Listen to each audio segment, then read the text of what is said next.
అత్త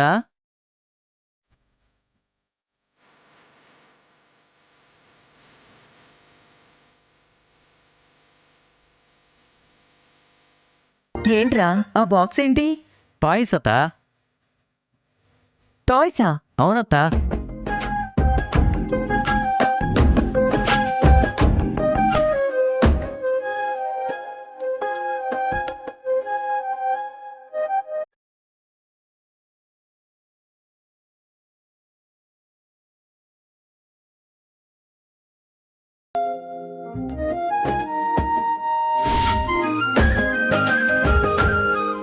ఎందుకురా ఇన్ని బొమ్మలు? ఎందుకేంటత్త, నేను తండ్రిని కాబోతున్నాను కదా, రేపు పుట్టపోయే బిడ్డకి ప్రేమతో తీసుకొచ్చా. రకరకాల బొమ్మలతో బిడ్డ ఆడుకుంటుంటే చూసి ఆనందిద్దామని. అబ్బో, ఇప్పటి నుంచి బాగానే ప్లాన్ చేస్తున్నావు బ్రో. ఉండాలి కదా బ్రో. ఎలాగో ఇవాళ కాకపోయినా రేపు లక్ష్మి ఇక్కడికి రాక తప్పదు. బిడ్డని నేనే కదా ఎత్తుకొని పెంచాల్సింది.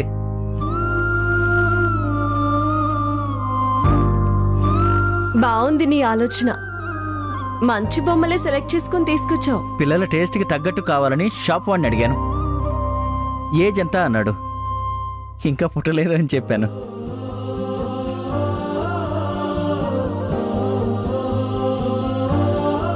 అప్పుడే పుట్టిన పిల్లలు ఎలాంటి బొమ్మల్ని ఆకర్షిస్తారో, ఎలాంటి బొమ్మల్ని ఇష్టపడతారో అన్నీ ఏరి నెలకు ఒక్కొక్క రకం చొప్పున 12 నెలలకి సరిపడా తీసుకొచ్చాను.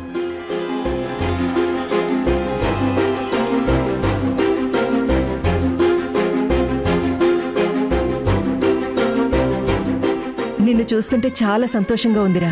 ఎప్పుడు ఆ లక్ష్మి మన ఇంటికి వస్తుందో, ఎప్పుడు ఆ ఆనందాలు మన ఇంటి నిండా నింపుతుందో. అదొచ్చిన రోజు బ్రహ్మాండమైన పండగలా జరుపుకోవాలిరా. తప్పకుండా అత్త. వీళ్ళు ఇంత మంచివాళ్ళు కదా, లక్ష్మి అంటే ప్రాణం ఇచ్చేలా ఉన్నారు. ఇలాంటి వాళ్ళని లక్ష్మి ఎందుకు దూరం పెట్టాలని చూస్తుంది?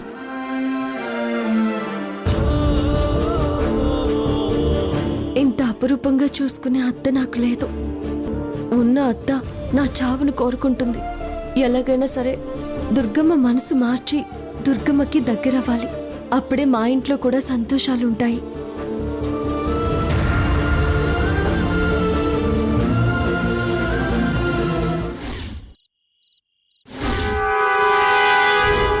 వాళ్ళకి శోభనం జరిపిస్తే సరిగ్గా వారం తిరిగేసరికి తులసి మనకు దక్కదు, మరణిస్తుంది. ఆవిడ చేతిలో చూడండి, ఎడం భాగం నుంచి కుడి భాగం వరకు చూపుడు వేలు దాకా ఆయుష్ రేఖ ఉంది. ఈ అమ్మాయికి దగ్గరలో పెద్ద గండం ఉంది. జ్యోతిష్యుడు చెయ్యి చూసి ఒకలా చెప్పాడు, అరికాలు చూసి మరోలా చెప్పాడు. జ్యోతిష్యుడు 2 సార్లు 2 రకాలుగా అన్నాడు. కానీ స్వామీజీ ఒక్క మాట ఖచ్చితంగా చెప్పారు. అయినా చెట్టు కింద కూర్చుని జ్యోతిష్యం చెప్పుకుని బ్రతికేవాడి మాటలు నేనెందుకు పట్టించుకోవాలి? ఏదైనా స్వామీజీనే కరెక్ట్. స్వామీజీ నేనలా పోతుంటే దుర్గమ్మ అని పిలిచాడు. మంగళగిరి పిన్ని గురించి చెప్పారు, లక్ష్మి గురించి చెప్పారు. ఇంట్లోకొస్తూనే ఎవరో గర్భవతుందని చెప్పారు. స్వామీజీ చెప్పినవన్నీ పక్కాగా కరెక్ట్ అయినప్పుడు ఆ ఒక్క మాట పట్టుకుని వేలాటం చచా ఎంత ఎంత వద్దనుకున్నా తడవకోసారి బుర్రలోకొచ్చేసి నిండు 100 ఏళ్లు బ్రతుకుతుంది, నిండు 100 ఏళ్లు బ్రతుకుతుంది అన్న మాట ప్రతిధ్వనిస్తోంది. తీసేయాలి, తీసేయాలి, తీసేయాలి. ఆ మాట నా బుర్రలోంచి తొలగించేయాలి. అనవసరంగా వీడి గురించి ఆలోచించటం వల్ల బుర్ర వేడెక్కడం తప్ప వేరే ఫలితం లేదు. స్వామీజీని నమ్మాను అంతే. ఆయన మాట మీదే నమ్మకంతో ఉండాలి అంతే. అమ్మో, అర్జెంటుగా ఓ కాఫీ తాగాలి. లక్ష్మి, ఒక కాఫీ తీసుకునిరా, స్ట్రాంగ్గా. అమ్మో, దానికి ఎలకడం అనవసరం. అసలే అది గుర్రు మీదుంది. నన్ను చూస్తేనే బుసలు కొడుతోంది. ఇప్పుడు దాన్ని కాఫీ తీసుకురా అంటే ఎంత చికాకు చెయ్యాలో అంత చికాకు చేస్తుంది. తలనొప్పి తగ్గే మాట అటుంచి అందులో ఏ వేపపిండో కలిపి నా బుర్ర తిరిగేలా చేస్తుంది. అమ్మమ్మో, వద్దు, నేనే కలుపుంది అవుతాను.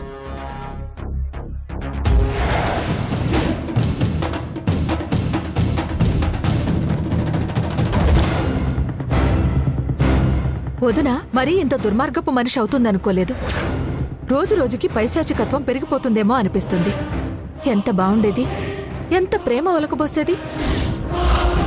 నేనంటే ప్రాణమని నాకు తోడబుట్టిన దానిలా ఉండేది.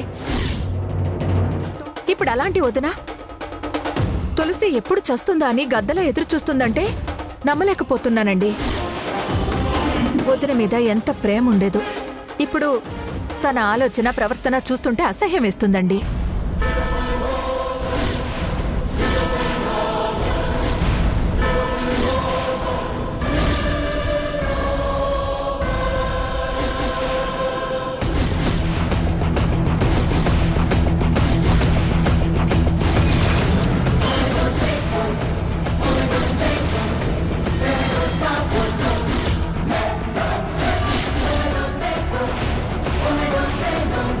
ఏంటి ప్రియా ఇలా వచ్చావు?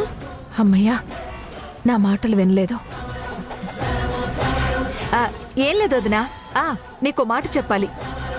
ఎలాగో అందరం కలిసిపోయాం, ఒకే దగ్గర ఉంటున్నాం. 2 రోజుల్లో దసరా పండుగ కూడా వస్తుంది. ఆ రోజు కొత్త దంపతుల చేతుల మీదుగా నువ్వు అఖండ జ్యోతి వెలిగిస్తే చాలా మంచిది అన్నారు. అఖండ జ్యోతి వెలిగిస్తే మంచిదన్నారా? ఎవరన్నారు? ఇప్పుడే గుళ్ళో పంతులు గారు చెప్పారు. ఓ, పంతులు గారు చెప్పారా? ఎవరు వెలిగించాలంట? నువ్వు వెలిగిస్తే మంచిది అన్నారు. లేదంటే కొత్త జంట కాబట్టి వాళ్లతోనైనా వెలిగించమన్నారు. ఒకవేళ ఎవరికి వీలైతే వాళ్ళని వెలిగించమన్నారు. కానీ దసరా రోజు ఇంట్లో అఖండ జ్యోతి వెలిగించడం ముఖ్యం అని చెప్పారు. అఖండ జ్యోతి కదా, జ్యోతి ప్రజ్వలన మంచిదే. అలాగే వెలిగిద్దాంలే. ఎవరో ఒకరు వెలిగించాలని చెప్పారు, అంతేగా? అంతే అంతే. పూజారి గారు చెప్పిన మాట మాత్రం మనం ఎందుకు కాదనాలి? ఏ పుట్టలో ఏ పావు ఉందో, అలాగే వెలిగిద్దాం.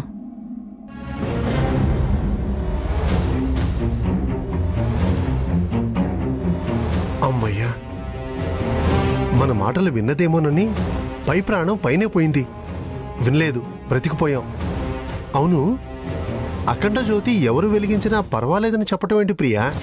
మరి లేకపోతే నువ్వే వెలిగించాలి అంటే దానికి అర్థాలు వెతుకుతుంది, మళ్ళీ అనుమానం పడుతుంది. అందుకే ఇంట్లో అఖండ జ్యోతి ఎవరు వెలిగించినా పర్వాలేదు అని చెప్పాను. ఆ దోషం పోవడం ప్రధానం. ఎందుకంటే మీ అన్నతో స్వామి వేషం వేయించింది తులసి. శోభనం జరిగితే చనిపోతుందని అబద్ధం చెప్పించి దుర్గమ్మను రమ్మించింది. దానికి మనమే వంతపాడాం. అందరి దోషం, అందరి పాపం తొలగిపోవాలంటే ఎవరో ఒకరు అఖండ జ్యోతి వెలిగించాలి కదా. అవునండి, వెలిగించడం ముఖ్యం. దుర్గమ్మ తులసి చనిపోతుందని నమ్ముతుంది. కానీ అసలు విషయం ఇది మనం ఆడిన నాటకం అని ఎవరికీ తెలీదు. ఒకవేళ తెలిసిందనుకో, ఇక మనకుంటుంది రామభజనే. ఎందుకు తెలుస్తుందండి? ఎవరు చెప్తారు? తులసి చెప్తుందా? మా అన్నయ్య చెప్తాడా? ఏ విధంగానూ వదినకు తెలిసే అవకాశమే లేదు.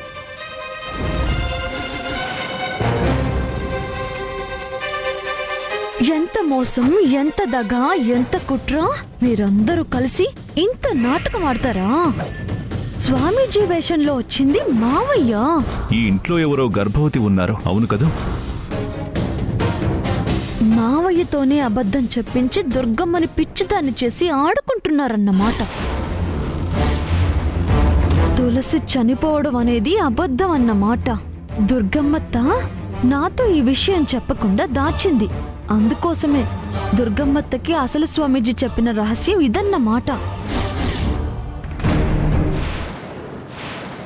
వాళ్ళ శోభనం జరిపిస్తావా? శోభనం జరిపిస్తానంటున్నది ఎందుకేనా? దుర్గమ్మత్తను అపార్థం చేసుకున్నాను. ఎందుకో ఇప్పుడు పూర్తిగా అర్థమైంది. వాళ్ళ శోభనం జరిపించేసి తులసిని వదిలించుకొని ఆ తర్వాత బావకి భార్యనయ్యే అవకాశం ఇవ్వడానికా? ఆ దాక్షాయిణి నన్ను తీసుకెళ్లడానికొస్తే అత్తయ్య అడ్డుపడింది, పంపించేసింది. నువ్వు సూపర్ అత్త, నువ్వు సూపరో సూపర్. కానీ వీళ్ళు నిన్ను మోసం చేస్తున్నారత్తా. నా ఆశ నెరవేరాలని నువ్వు చూస్తున్నావు, నా ఆశను నిరాశ చేయాలని వీళ్ళు చూస్తున్నారు. నేను నీ పక్షం కాబట్టి నీకు మంచి జరిగేలా చూస్తాను. అర్జెంటుగా ఈ విషయం అత్తయ్యకి చెప్పాలి.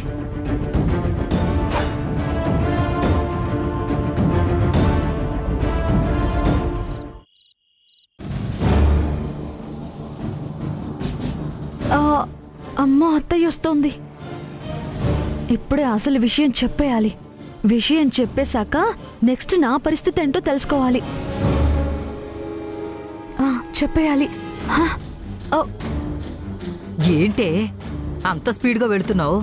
మళ్ళీ తింగరదానా, బుర్ర తక్కువదానా, బుద్ధి లేందానా అని తిట్లు చివాట్లు తినడానికా? నానమ్మ, నాకొక రహస్యం తెలిసింది. అది విన్న దగ్గర నుంచి నా బుర్ర పదే పదే 10 విధాలా ఆలోచిస్తుంది. టెన్షన్ కి నరాలు చిక్లి మెదడులో రక్తం గడ్డ కట్టేలా ఉందే. అంత టెన్షన్ పడే విషయం ఏం విన్నావే? మీ అన్నతో స్వామి వేషం వేయించింది తులసి. శోభనం జరిగితే చనిపోతుందనే అబద్ధం చెప్పించి దుర్గమ్మను రమ్మించింది. దానికి మనమే వంతపాడాం. ఇది మనం ఆడిన నాటకం అని ఎవరికీ తెలీదు. అత్తతో అర్జెంటుగా ఈ విషయం చెప్పేసి శభాష్ అనిపించుకుందాం. నెక్స్ట్ నా పొజిషన్ ఏంటో తెలుసుకుందాం. ఏంటే తెలుసుకునేది? పిచ్చి ముద్ద. ఏళ్లు గడుస్తున్నా దక్కిందేం లేదు, దక్కించుకుందేం లేదు. అవమానాలు భరించాం, చాలా సార్లు మోసపోయాం తప్ప చిల్లిగవ్వ మనదనిపించుకోలేదే. ఇప్పుడు వెళ్ళి చెప్పి తర్వాత ఆ తులసి అది అబద్ధమని తేలిస్తే మళ్ళీ తలంపులు, తలభారం, ఉరితాడు తప్ప ఉరిగేదేమీ లేదే. ఇప్పటి వరకు మోసపోయింది చాలు. వచ్చింది ఆస్తి కోసం, దక్కింది శూన్యం. అంచేత ఇప్పుడు దానికి చెప్పటం ముఖ్యం కాదు. వచ్చిన అవకాశాన్ని మనకు అనుకూలంగా మార్చుకోవాలే. మొత్తం దుర్గా ఆస్తికి వారసురాలయ్యే అవకాశం వచ్చింది. మొత్తం ఆస్తికా? అవునే పిచ్చిదానా. ఎలా? తర్వాత వివరంగా చెప్తా. ఇప్పుడు దుర్గకి నిజం చెప్తే మనకు ఒరిగేదేంటి? అందుకే దుర్గ ఏ భ్రమలో ఉందో ఆ భ్రమలోనే ఉండనిద్దాం. ఆ తులసి చస్తుందనే నమ్మకంతోనే బతకనిద్దాం. తర్వాత ఆ తులసి ప్రాణాలు మనమే తీసి ఏమీ ఎరగని వాళ్ళలా రెప్పలు మూసి అదంతా స్వామి వాక్కు అని నమ్మిద్దాం. ఏంటి నాన్నమ్మ నువ్వనేది? దుర్గ నమ్మకమే మన పెట్టుబడి. తులసి చావే నీకు అవకాశం దక్కేలా చేసేది. స్వామి వాక్కు నిజం చేద్దాం. ఆస్తి మన సొంతం చేసుకుందాం. ఆహా, ఆస్తి మనదెలా అవుతుంది?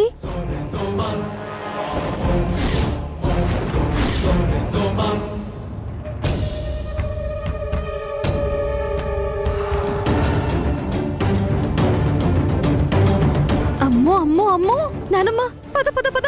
నువ్వు ఉండవే. ఎలాగూ తులసి చస్తుందనే నమ్మకంలో ఉంది కాబట్టి మన మీద దుర్గకు అనుమానం రాదు. పైగా దుర్గా మన పక్షానే ఉంటుంది. ఎవ్వరికీ అనుమానం రాదు. కాదని వాదిస్తుంది, మనకు అండగా ఉంటుంది. లేదు నిజమని తెలిసినా ఆ తులసి అడ్డు తొలగించినందుకు మనల్ని మెచ్చుకుంటుంది. అబ్బబ్బబ్బబ్బబ్బా, నువ్వు సూపర్ నానమ్మ.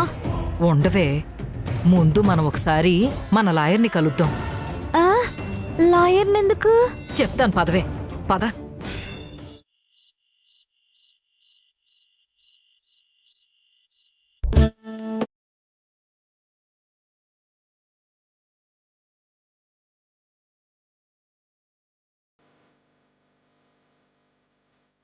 ఏంటండి పొద్దుటి నుంచి తిరిగి తిరిగి వచ్చి అలా కూర్చున్నారు? ఒళ్ళంతా పులిసిపోలా? వెళ్ళి స్నానం చేసి రండి. టిఫిన్ చేద్దరి గాని. నాకు స్నానం చేయాలనిపించట్లేదు. ఏంటి? స్నానం చేయాలనిపించటం లేదా? అబ్బబ్బబ్బబ్బా, చెమట వాసన నేను భరించలేను. త్వరగా స్నానం చేసి రండి, టిఫిన్ చల్లారిపోతుంది. స్నానం నువ్వు చేయిస్తానంటే చేస్తా. బాగా గారాబాలు పోతున్నారు. నా వరాల భార్యవి కదా, నీ దగ్గర గారాలు పోవాలనే అనిపిస్తుంది.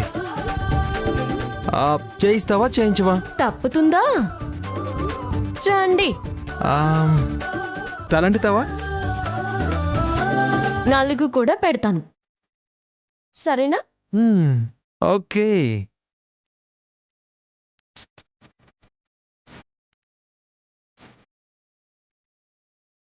ఏంటిది? చిచి. హలో, చీచి అంటున్నావేంటి? మొగుడినమ్మా, నాకిప్పుడు సర్వాధికారాలు ఉన్నాయి. ఎవరి అడ్డు లేదు, ఎవ్వరూ కాదనలేరు. అబ్బా చాలే ఆపండి, వద్దులండి. వదిలే సమస్యే లేదు. ఎప్పుడో మొగుడయ్యారు, ఈ అధికారాలన్నీ ఏమయ్యాయి? ఇప్పుడే కొత్త జీవో వచ్చింది. ఫుల్ పవర్స్ ఇచ్చారు హైకమాండ్.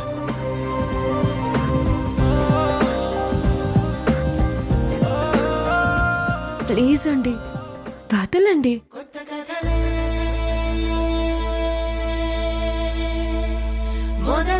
ప్లీజ్ అండి, ఎవరైనా చూస్తారండి, వదలండి. వదలండి. నేను నీకు ఒక సర్ప్రైజ్ ప్లాన్ చేశాను తెలుసా? సర్ప్రైజా? ఏంటది? సర్ప్రైజ్ అంటే చెప్తారా ఏంటి? చెప్పరా? చెప్పను. చెప్పండి. చెప్పనండి. నిజంగా చెప్పరా? నిజంగానే చెప్పను. అయితే నేను వెళ్ళిపోతాను. తులసి దొంగ, వచ్చాక చెప్తాను ఈ సంగతి.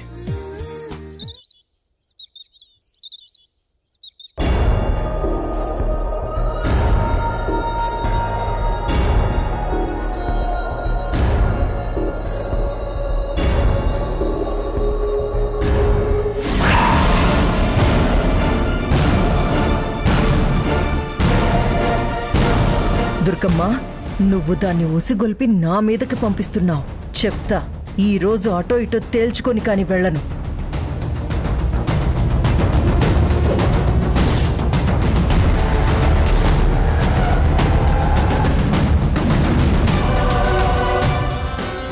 ఏంటి దాక్షాయిని ఇంత సీరియస్గా వెళ్తుంది?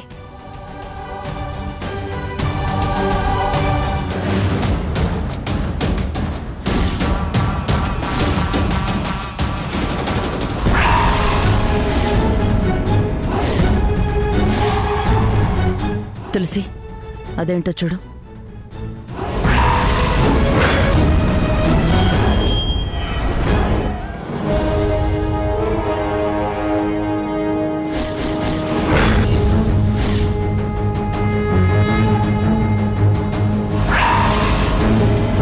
డివోర్స్ పేపర్స్ అత్తయ్యా.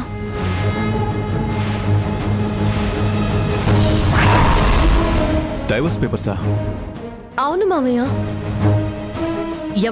ఎవరికి పంపించారే? అది కూడా నువ్వే చెప్పు తులసి. ఎవరో ఎందుకు చెప్పడం? పంపించిన దాన్ని నేనే చెప్తాను.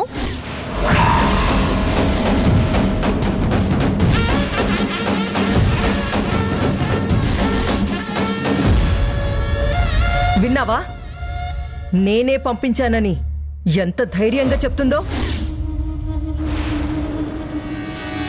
దానికంత ధైర్యం ఎక్కడి నుంచి వచ్చింది? దాని వెనక ఎవరున్నారని అదంతా విర్రవీగిపోతుంది. ఎవరి అండ చూసుకుని ఇంత రెచ్చిపోతుంది? డైవోర్స్ పేపర్స్ ఇచ్చేంత తెగింపుకి అది ముందుకొచ్చిందంటే దాని వెనక ఎవరు ఉండి నడిపిస్తున్నారో నాకు తెలుసు దుర్గమ్మ. అంటే నీ ఉద్దేశం దాని వెనక నేనుండి దాన్ని డైవోర్స్ పేపర్స్ ఇవ్వమని చెప్పానా?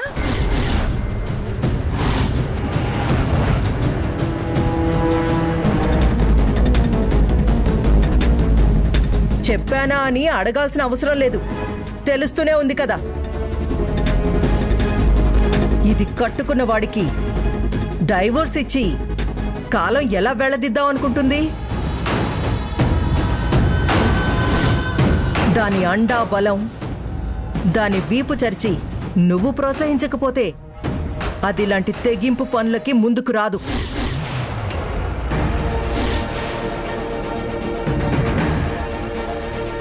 ఏంటిది? మొత్తం రివర్స్ అయింది. దుర్గమ్మను మార్చాలని మామయ్యతో ప్లాన్ చేస్తే నా ప్లాన్ నాకే అడ్డం తిరిగిందేంటి? లక్ష్మి ఇలా డైవర్ట్ చేస్తుందని అస్సలు ఊహించలేదే.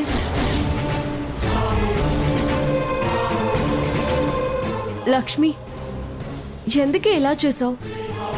దాక్షాయిణి అంటే ఎంత ప్రేమతో నగలు పట్టుచీరలు సిద్ధం చేసి అన్ని లాంఛనాలతో నిన్ను వాళ్ళ ఇంటికి తీసుకువెళ్ళాలని అంత ఆశగా తను ఎదురు చూస్తుంటే ఇదేం పనే? ఇదేం బాలేదు. చూడు, ముందే నోటీసులని నువ్వు వెనక్కి తీసుకో. చేతులారా నీ జీవితాన్ని పాడు చేసుకోకు.